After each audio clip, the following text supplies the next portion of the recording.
Hi, this is Roger. Thanks for dropping by. Somebody asked for a more detailed look at the garden, so we'll have a walk round as we've got blue sky and sunshine, which we're not going to have tomorrow.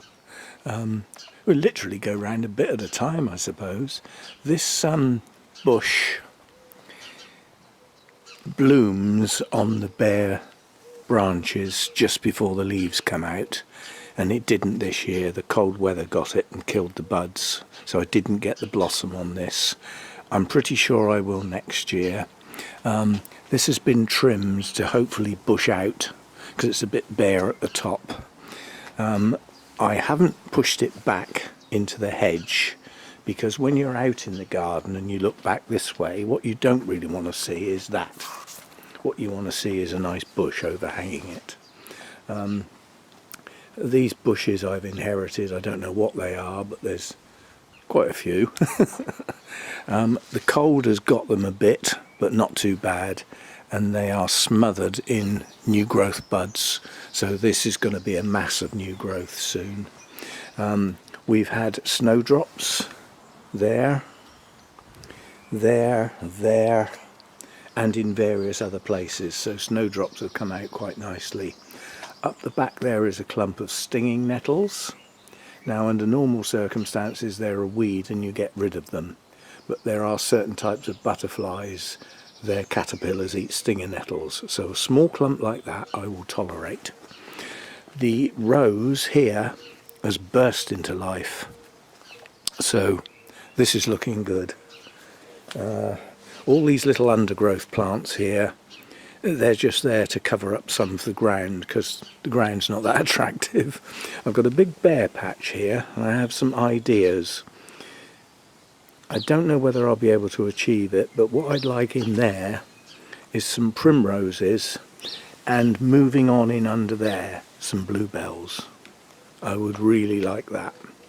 This is a fuchsia and I think the cold has killed it. Now, brilliant. I was just going to say it may shoot out at ground level, and yes it will. So it's not dead. There's two separate plants there and they've both got growth at ground level.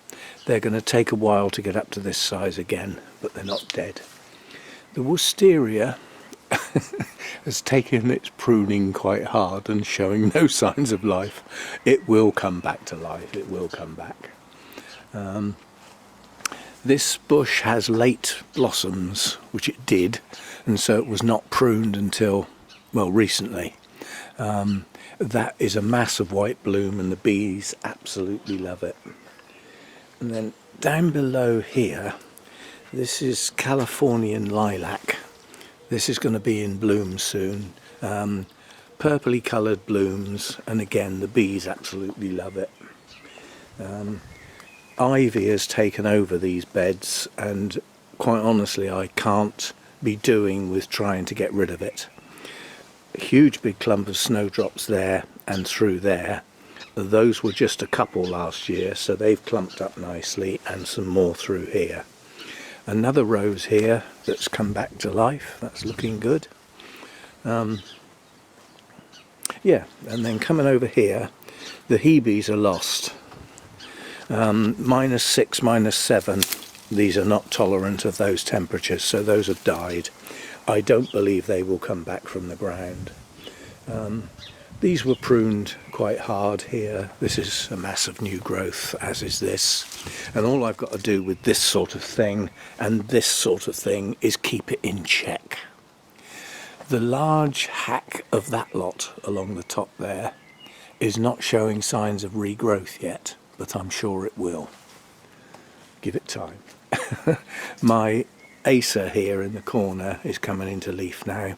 This is a beautiful tree and it fills up that space really nicely, so that's going nowhere, that just stays there. I'm not even going to prune it, I'm going to let it get bigger. So that's that. Over the back there is a camellia. These are specifically grown in the UK to come into bloom as the last of the hard frosts come, and they kill the blossom. Luckily there's still some buds. Right, coming on round here.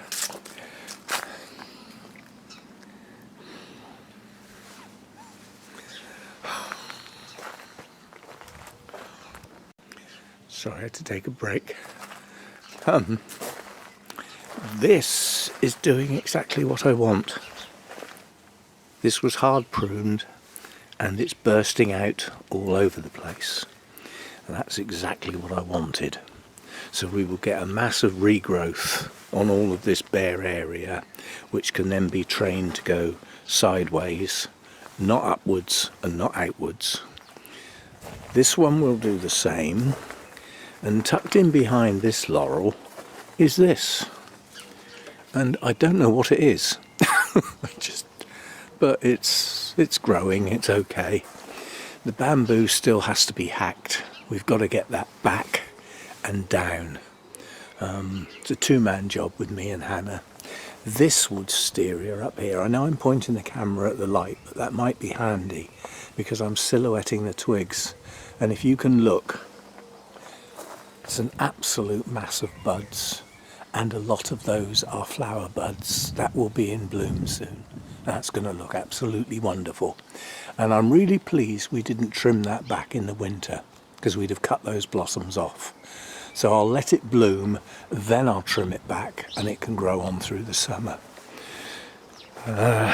This conifer came from the other house. I don't even know what it is, but it covers up the base of this washing line thing, which I don't like.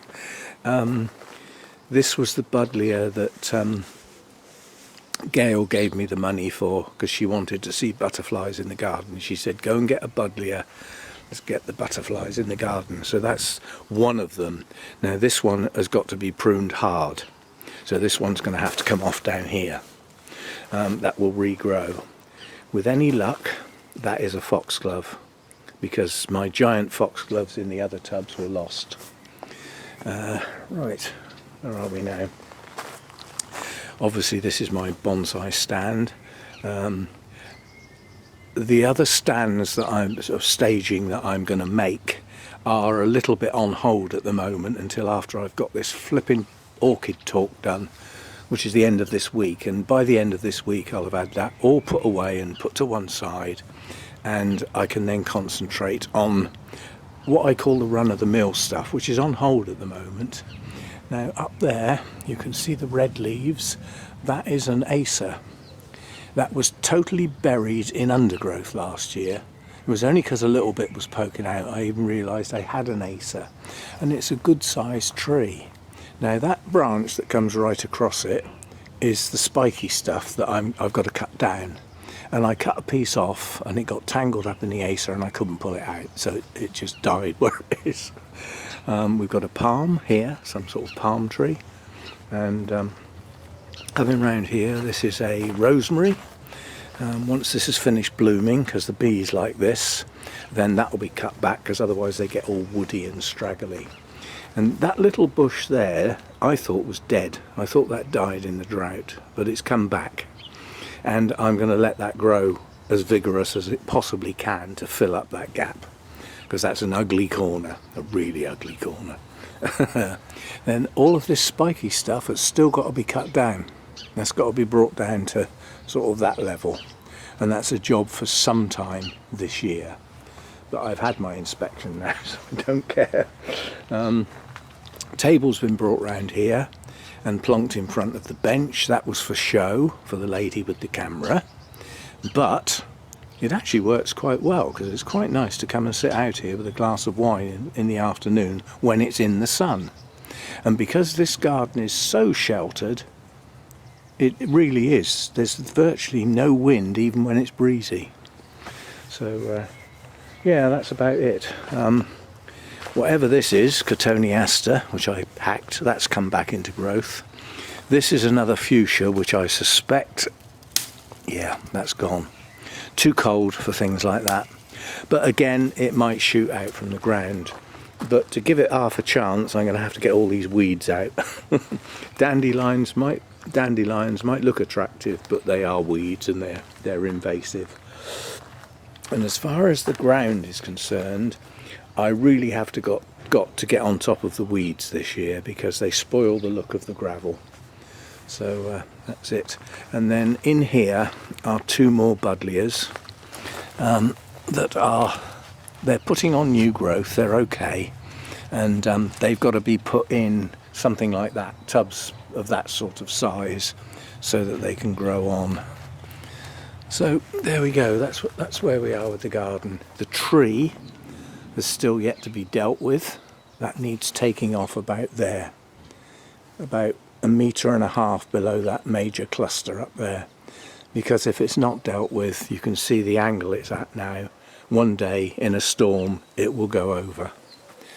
The agents have been told it's no longer my problem. If it goes over and destroys the fence, rips up the decking, destroys this shed and next door's shed and the fence, they were told. So I'm washing my hands of it. So there we go, that's a sort of look round the garden. When the sun's out it looks quite nice. Now the shed is tatty, but I've been given permission to coat it up as long as I use the same colour, forest green. So I will do that section of fence and the shed, do all the bare bits a couple of coats, and then do the whole thing a couple of coats.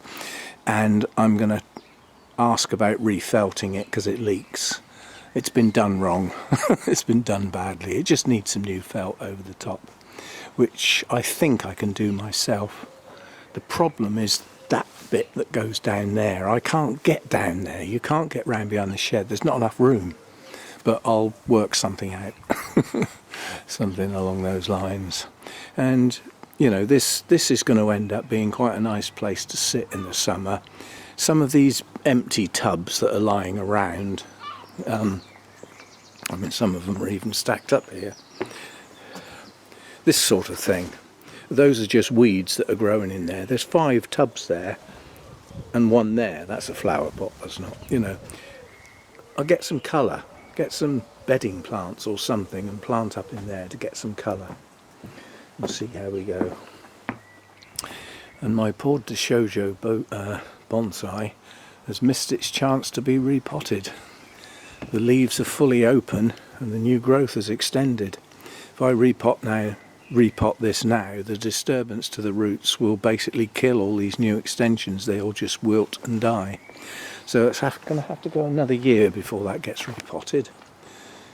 Things just took over, you know, as it is. So there we go, that's a look round what's going on.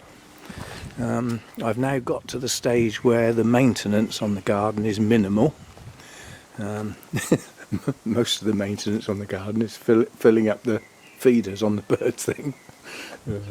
But the bonsai will look an awful lot better when I get the rest of the staging built, and they can be spread out so that they've got their own space and are not just a gaggle, which is what they are now.